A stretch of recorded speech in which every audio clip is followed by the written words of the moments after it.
Hello guys, the depth queen स्वागत करती है अपने डार्क डेप्थ वर्ल्ड में। और आज मैं आप लोगों के लिए लेकर आई हूँ एक ऐसी फिल्म जो आई थी ऑलमोस्ट 1979 और 80 के बीच में। इस फिल्म में थी दीप्ति नवल और सुरेश ओबरॉय और प्रदीप वर्मा। एक्चुअली ये जो फिल्म थी ना, ये फिल्म बेसिकली एक तरीके से एक रियलिटी थी, एक बॉलीवुड कपल की जो एक सच्चाई होती है, जो अक्सर हम लोगों को पता नहीं होती। हम लोग देखते हैं कि यार एक बॉलीवुड एक्टर है, कैसे अपनी वाइफ का रिस्पेक्ट कर रहा है, बड़े बड़े किसी अवार्ड फंक्शन में उसे जब अवार्ड मिलता है या कहीं पर किसी जगह पर वो सम्मानित होता है, तो वो अपने परिवार के बाद अगर किसी का धन्यवाद करता है तो अपनी पत्नी का करता है कि मेरी पत्नी का बहुत बड़ा मुझे सपोर्ट रहा है। लेकिन जब यही पति पत्नी घर में अपने पहुंचते हैं और वहाँ पर इनका रिश्ता एक अलग तरीके से ही नज़र आता है। हालांकि उनके रिश्ते की सच्चाई देखने के लिए ना उनके फैंस होते हैं, ना ही कोई ऐसा जानकारक होता है। होती हैं तो बस वो दीवारें जो गवाह होती हैं इन पति पत्नी के रिश्ते की सच्चाई को, वो समझती हैं। बट अनफॉर्चुनेटली क्योंकि वो बोल नहीं सकती हैं, तो ये राज जो है इन घर की दीवारों के बीच में ही रहते हैं। और जितने भी आप देखेंगे कपल होंगे जो बहुत ही मैच्योर कपल होंगे, या आपने अपने बड़े बूढ़ों से भी ये बात सुनी होगी कि भाई घर के मसले पति पत्नी को घर में ही सुलझाने चाहिए। तो वैसे ही जो एक पति पत्नी की जो एक रियलिटी होती है, जो उनके रिलेशनशिप को जो दर्शाती है, वो सिर्फ़ और सिर्फ उसकी जो जानकारी होती है ना, वो कुछ ही लोगों के बाद अगर किसी को होती है तो वो घर की दीवारों को होती है।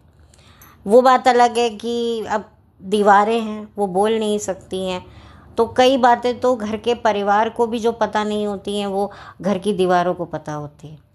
तो खैर, ये एक तरीके से एक रियलिटी चेक आपको देखने को मिलेगा अगर आप बॉलीवुड कपल की सच्चाई जानना चाहते हो। और मैं हैरान हूँ कि उस ज़माने में भी इस तरह के बोल्ड सब्जेक्ट पर ये मूवी बनाई थी। तो कहीं ना कहीं देखिए, बॉलीवुड खुद ही अपनी सच्चाई जो है हमारे सामने रखता है। लेकिन मैंने जैसे कि कहा कि हम एक स्क्रीन प्ले, स्टोरी या स्क्रिप्ट को देखते हुए हम उसे अप्रिशिएट करके आगे बढ़ जाते हैं। हम कभी इतनी डेप्थ में जाते ही नहीं है कि यही रियलिटी है। अब लोगों को समझ में आने लगा है, क्योंकि पहले लोगों की थिंकिंग अलग थी। लेकिन सन 2020 के बाद, जून 2020 के बाद तो लोगों की काफ़ी जो थिंकिंग है वो बदली है। और इसका बहुत ही भारी नुकसान जो है अब बॉलीवुड उठा रहा है। हालांकि इतना भी कोई भारी नुकसान नहीं उठा रहा है, लेकिन हाँ, जहाँ पर एक तरफ पहले बॉलीवुड को देख देख कर दुनिया जीती थी, अब लोगों को ये समझ में आ गया है कि बॉलीवुड के अलावा भी बहुत कुछ है जिसको हम देख कर जी सकते हैं। तो खैर, ये तो एक अलग मुद्दा हो गया। लेकिन इस फिल्म में आपको बॉलीवुड कपल्स की रियलिटी देखने को मिलेगी, जहाँ पर एक और सुरेश ओबरॉय एक जाना माना फिल्म स्टार होता है, जिसकी पत्नी होती है दीप्ति नवल। और इनका रिश्ता बाहर जितना परफेक्ट होता है, घर के अंदर उतना ही इम्परफेक्ट होता है।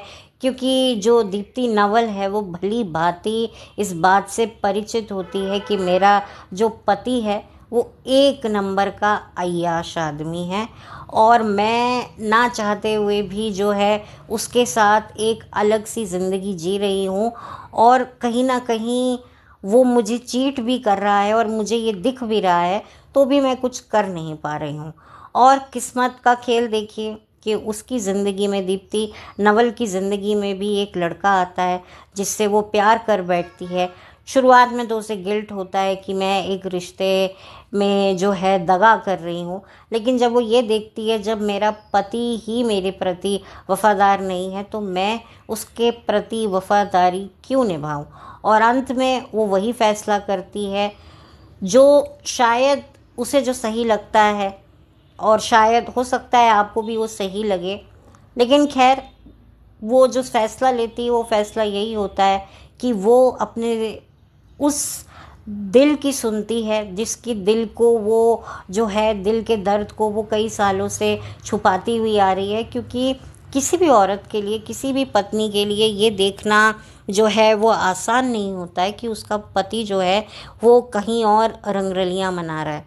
तो एक लेडी के लिए बड़ा ये डिफ़िकल्ट होता है, जैसे एक आदमी के लिए डिफ़िकल्ट होता है एक चरित्रहीन औरत के साथ रहना। लेकिन प्रॉब्लम ये होती है कि मर्द अगर चरित्रहीन होता है तो वो ये एक्सपेक्ट करता है कि उसकी वाइफ उसके साथ रहे, उसके साथ लॉयल रहे, वो बदले में उसे बहुत सारा पैसा दे दे, समाज के सामने उसे बहुत सारा सम्मान दे दे, दैट्स इट। लेकिन जब एक वाइफ अपनी ज़िंदगी बाहर ढूंढने लगती है तो हस्बैंड को ये बर्दाश्त नहीं होता। खैर, अब आज के ज़माने में तो ओपन मैरिज जैसा कल्चर हिंदुस्तान में भी आ चुका है, जहाँ पर पति पत्नी साथ में रहते हैं, बच्चे भी पैदा करते हैं, लेकिन उन्हें ये पता होता है कि हम एक शादी में रहकर भी कहीं ना कहीं आज़ाद हैं। अपनी मन की ज़िंदगी हम किसी के साथ भी जी सकते हैं, शादी चलती रहेगी, लेकिन हमारी जो ख्वाहिशें हैं उस पर समझौता कतई नहीं होगा। हम अपनी ज़िंदगियों में एक दूसरे में जो हैं वो इतने भी इन्वॉल्व नहीं रहेंगे, यानी कि हम जो हैं किसी और के साथ भी इन्वॉल्व रहेंगे, और जो हमारे रिस्पेक्टेड पार्टनर्स हैं वो इस पर किसी भी तरह का कोई एतराज़ नहीं जताएंगे। तो इस तरह की मैरिजेस भी अब आ गई हैं। लेकिन पहले क्या होता था, पहले जो वाइफ्स होती थी ज़्यादातर उनके बच्चे हो जाते थे तो उनको अपने बेवफा मर्दों को जो है वो एक्सेप्ट करना पड़ता था, और वो सोचती थी ठीक है भाई, मर्द को जहाँ जाना है जाए, घर मेरा है, बच्चे मेरे हैं। लेकिन फिर थोड़ा सा कल्चर बदलने लगा। जो पत्नियां हैं वो भले ही शादी से बाहर नहीं निकल पाती थी, लेकिन शादी में रहकर भी वो लुक छुप के अपनी हसरतों को पूरा करने के लिए एक नया रिश्ता बना लेती थी छुप छुपा कर। भले ही वो रिश्ता उनके कोई हाउस हेल्प या हाउस स्टाफ से हो, जैसे कि अब जो कि उनके घर में जो मेल स्टाफ है उनके साथ में हो जाता था कि चलो घर की बात घर में रहेगी। तो इस तरीके से भी सिचुएशन का निकाल हो जाता था। लेकिन कुछ औरतें ऐसी होती थी जो कहती थी कि नहीं, हम एक बेवफा मर्द के साथ नहीं रहेंगे, हम पहले इस रिश्ते से बाहर निकलेंगे, उसके बाद अगर हमें सही लगेगा तो हम कोई नया रिश्ता किसी के साथ जोड़ेंगे, नहीं तो किसी की भी परछाई अपने ऊपर पड़ने नहीं देंगे। तो मैं समझती हूँ कि जिस रास्ते को मैं पसंद करती हूँ, जो मुझे सही लगता है, वो रास्ता यही होता है कि अगर आप एक बेवफा पार्टनर के साथ नहीं रहते हैं, नहीं रहना चाहते हैं या नहीं रह पा रहे हैं, तो आपके पास सबसे पहले ये एक तरीका होता है कि पहले उस शादी से निकलिए, फिर उसके बाद आप जो हैं सोचिए कि आपको क्या करना है। क्योंकि क्या होता है, हम किसी और का हाथ थाम कर एक शादी से, एक ऐसी घुटन भरी शादी से निकल तो जाते हैं, लेकिन फिर वही बात है कि वो जो जजमेंट है वो हमारा पीछा नहीं छोड़ता। क्योंकि जिसके प्यार मोहब्बत में पड़कर हमने जो है अपने आप को इतना हिम्मत वाला बनाया कि हम उस शादी से निकले, तो वही इंसान जो है फिर भर भर के हमें ही बातें सुनाने लगता है। क्योंकि क्या होता है ना, मर्द और औरत का रिश्ता इमोशनली जितना खूबसूरत होता है, प्रैक्टिकली उतना ही ज़्यादा बदसूरत होता है। क्योंकि पति पत्नी में जब प्यार होता है तो हर बड़ी से बड़ी गलती एक दूसरे की ये लोग इग्नोर कर देते हैं, लेकिन जब प्यार नहीं होता है, जब एक दूसरे के साथ में कोई गुजारा नहीं हो रहा होता है, तो छोटी से छोटी गलती भी पति पत्नी जो हैं बहुत बड़ा बना देते हैं। तो ये बहुत बड़ी सच्चाई है। और फिर जब पति पत्नी जब एक दूसरे से लड़ते हैं तो सारी मर्यादा लांघ देते हैं, और फिर उसके बाद यही सुनने को मिलता है कि तू वही औरत थी ना, तू तो उसकी नहीं हो सकी तो मेरी क्या होगी।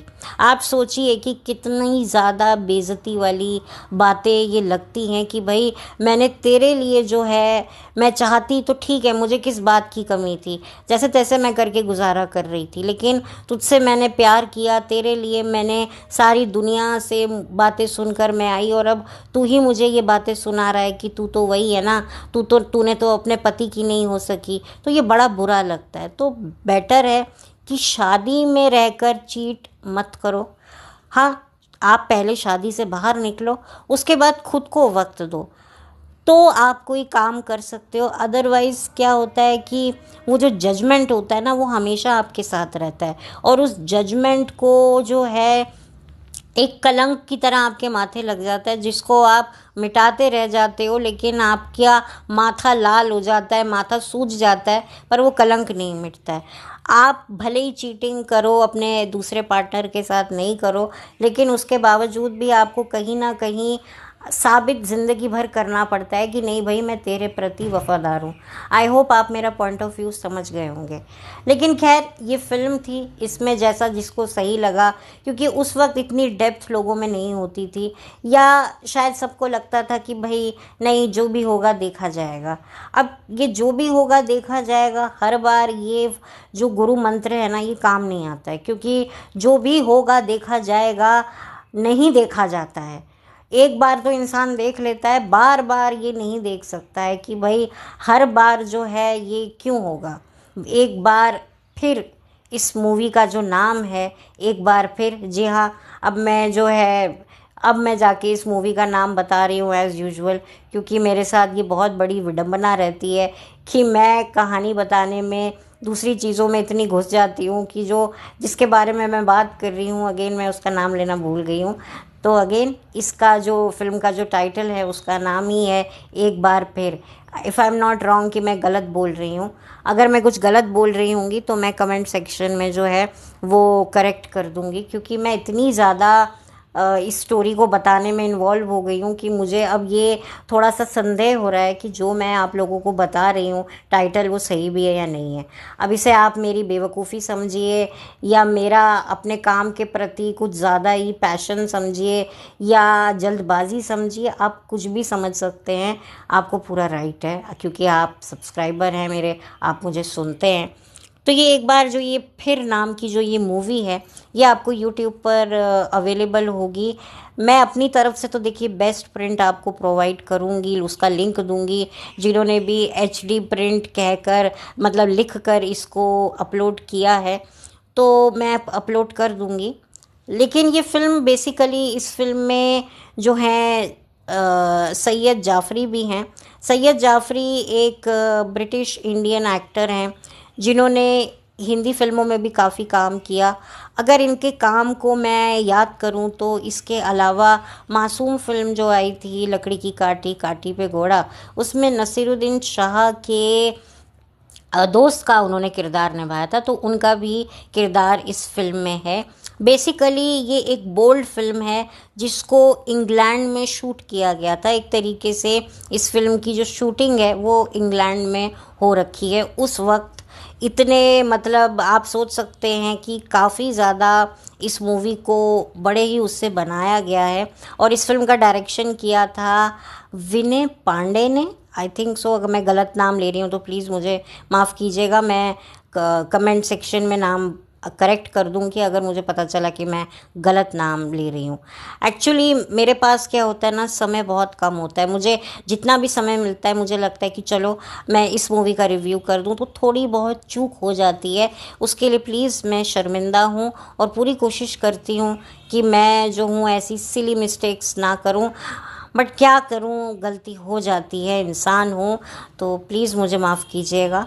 और ये फ़िल्म जो है, एक तरीके से इस फिल्म के बारे में बात ज़रूर होती है, लेकिन उतनी बात नहीं होती है। और एज अ परफॉर्मेंस की मैं बात करूं तो सभी ने अपना काम बहुत अच्छे से किया है।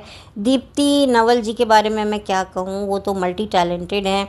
मैंने उनके एक सीरियल के बारे में भी मैंने जो है बात की हुई है। अगर आपने शुरुआत से मेरे चैनल पर जुड़े हुए हैं तो इनका एक शो भी था, उसको भी मैंने रिव्यू किया हुआ है। और सुरेश ओबरॉय जी के बारे में मैं क्या कहूँ। सुरेश ओबरॉय जी एक जाने माने चरित्र अभिनेता, पॉलिटिशियन रह चुके हैं, और उनको आपने हाल ही में एनिमल मूवी में भी देखा होगा। हालांकि मैंने एनिमल मूवी नहीं देखी है, लेकिन मैंने सुना है कि वो भी इस फिल्म में मौजूद थे। और इन्हीं के सुपुत्र जो थे, वो थे क्या, 2001 या 2 में उन्होंने डेब्यू किया था बॉलीवुड में, और आते ही उन्होंने अपनी एक कंपनी बना ली थी बॉलीवुड में, और अपनी परफॉर्मेंस से उन्होंने सबको खल्लास कर दिया था कि हर कोई उनका साथिया बनना चाहता था। जी हाँ, मैं बात कर रही हूँ विवेक ओबरॉय की। विवेक ओबरॉय की कहानी के बारे में मैं क्या कहूँ, कहने को वो भी नेपो किड थे, लेकिन एक नेपो किड ने दूसरे नेपो किड के साथ पंगा ले लिया और उसके बाद जो विवेक ओबरॉय के करियर की जो धज्जियाँ उड़ी वो तो आप सबको पता ही है। और ठीक है, वो थोड़ा बहुत ज़रूर दिखते रहते हैं इधर उधर, लेकिन वो जो चार्म था विवेक ओबरॉय का, कि जब उनकी साथिया फिल्म रिलीज़ हुई थी, इनफैक्ट मैंने साथिया मूवी के बारे में भी बात की हुई है। मैंने कोई ऐसा टॉपिक, कोई ऐसी फिल्म एक साल में बिल्कुल नहीं छोड़ी है।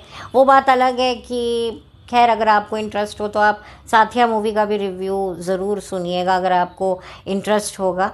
तो खैर, विवेक ओबरॉय की जो कहानी है, विवेक ओबरॉय की जिस तरीके से स्ट्रगल है, जिस तरीके से उनको जो नेपोटिज्म ने बर्बाद किया, एक नेपो किड को ही एक नेपोटिज्म गुट ने बर्बाद किया, क्योंकि उन्होंने जो पंगा है वो एक नेपोटिज्म के जो हैं एक बड़े मुखिया से ले लिया। तो आप सोचिए उनका क्या हाल हुआ। ये भी एक नेपोटिज्म का एक पहलू है जिसके बारे में आप लोग जानते हैं।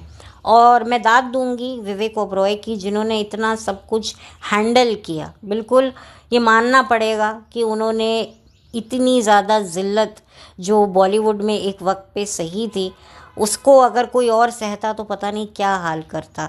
और विवेक का एक, मुझे लगता है बॉलीवुड में एक अलग सा ही एक चैप्टर हो लिखा जाना चाहिए कि किस तरीके से एक इंसान ने जो है किसी बंदी के लिए जो है एक बड़े आदमी से पंगा ले लिया, और उसके बाद वो लड़की भी चली गई और इस बंदे का करियर भी चला गया।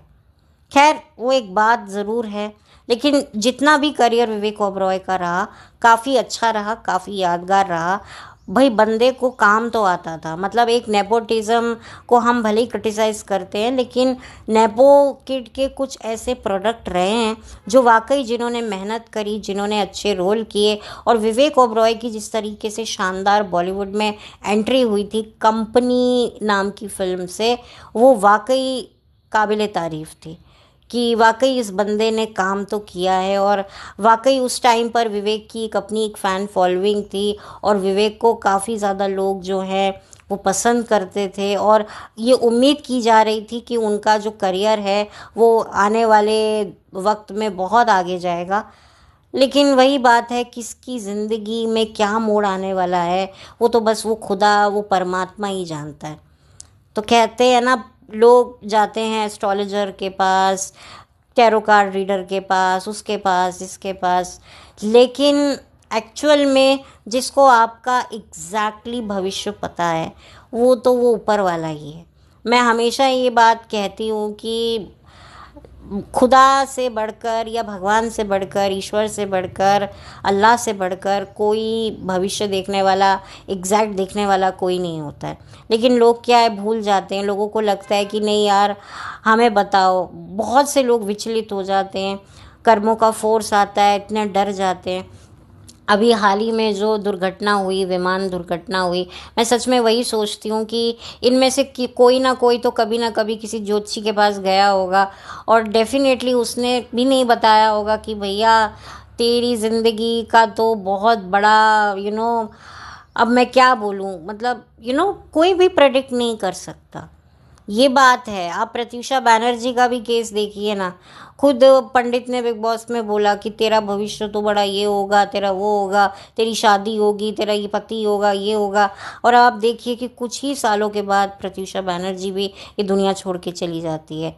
अब वो जो भी रीज़न रहा हो, उसके पीछे जो भी वजह रही हो, तो ये चीज़ों में ना मैं बहुत, मुझे डर लगता है, लिटरली मुझे डर लगता है। और जो लोग जाते हैं, और कई मैंने लोग देखे हैं जो इसी के सहारे ज़िंदा रहते हैं, और उनको ठीक है, उस पर विश्वास भी है।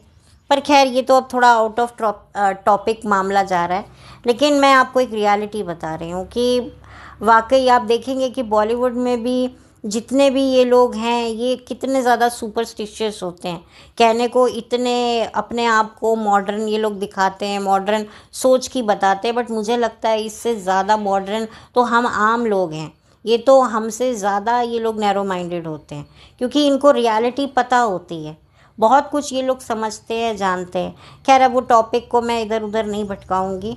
तो ये फ़िल्म आप ज़रूर देखिए, और एक तरीके से सभी का काम बहुत ही बेहतर है। सभी इसमें बहुत ही, आप कह सकते हैं, सभी आपको सभी कैरेक्टर से कहीं ना कहीं ऐसा जुड़ाव महसूस होगा, क्योंकि सबकी एक नेचुरल एक्टिंग है। एक तरीके से बॉलीवुड में एक एक्टर जो सक्सेसफुल होता है उसकी क्या धाक होती है, उसकी क्या स्ट्रैटेजीज होती हैं, वो भी आपको जानने को मिलेगा। और किस तरीके से ये लोग एक तरीके से अपनी फिल्म में हीरोइंस को कास्ट करते हैं, किस तरीके से जो लड़कियां होती हैं जो बॉलीवुड में अपना करियर बनाना चाहती हैं वो किस कदर इनके आगे पीछे डोलती हैं, ये चीज़ें भी आपको देखने को मिलेगी। एक तरीके से बॉलीवुड की जो एक गहरी सच्चाई की हल्की सी झलक आपको इस फिल्म में देखने को मिलेगी। और विनय पांडे साहब ने एक और फिल्म बनाई थी इसी कॉन्सेप्ट पे आधारित, ये नज़दीकियाँ, जिसमें शबाना आज़मी और परवीन बावी जी थी, जिसमें भी एक्स्ट्रा मैरिटल अफेयर को मॉडलिंग प्रोफेशन में कैसे एक आदमी जो है एक मॉडल के पीछे अपना घर बर्बाद कर देता है। ये देखिए, जो लोग हमें पर्दे पर अवार्ड फंक्शन में किस तरीके से हाथ पकड़े हुए, हाथ थामे हुए सेलिब्रिटी कपल चलते हैं, लेकिन अंदर खाने इनके रिश्ते कितने बेकार होते हैं, कितने बेजार होते हैं, ये भी आपको सच्चाई इस फिल्म से देखकर थोड़ी बहुत तो पता चलेगी। और तभी मैंने इस फिल्म को जो है आप लोगों के सामने लाने का जो है मैंने तय किया, क्योंकि बहुत सारी बातें गहरे छिपे जो कभी कभी आप लोगों को लगता होगा कि मैं ऐसे ही बोलती हूँ, लेकिन शायद जब आप ये फ़िल्म देखेंगे तो आप मेरी बातें समझ सकेंगे कि मैं क्या कहना चाह रही हूँ। अब इसमें मैं चीटिंग को बिल्कुल भी जस्टिफाई नहीं कर रही हूँ कि नहीं दीप्ति नवल ने जो भी किया सही किया। देखिए, वो फिल्म थी, लेकिन जो मैं सोचती हूँ मैंने अपना पॉइंट ऑफ व्यू भी रखा। तो चलिए, अब मैं इस वीडियो को ज़्यादा लंबा नहीं करती हूँ। थोड़ा अलग तरीके से आपको मेरा ये वीडियो ज़रूर लगेगा, क्योंकि मैं सोच रही हूँ कि मैं थोड़ा सा अपने वीडियो को अब एक अलग तरीके से आप लोगों के सामने प्रेजेंट करूं। और इसी चक्कर में क्या होता है, मैं इतनी ज़्यादा इन्वॉल्व हो जाती हूँ कि फ़िल्म के टाइटल, डायरेक्टर, जो भी छोटी छोटी जो बारीक टेक्निकल इन्फॉर्मेशन है उसमें भी मैं गड़बड़ा जाती हूँ। तो प्लीज़ मुझे अगेन माफ़ी चाहती हूँ। और अभी बहुत कुछ सीखना है और मैं सीख रही हूँ। और धन्य हैं आप लोग कि आप लोग मुझे इतना ज़्यादा सुनते हैं, जो जो भी मुझे सुनते हैं, आप सबको मेरा शत शत नमन। क्योंकि अभी मैं इस प्रोफेशन में काफ़ी नई हूँ, बहुत कुछ सीख रही हूँ, तो थोड़ी बहुत कमी पेशी हो गई हो तो माफ़ी। सो चलती हूँ, लौट कर मिलती हूँ। Have a blessed day.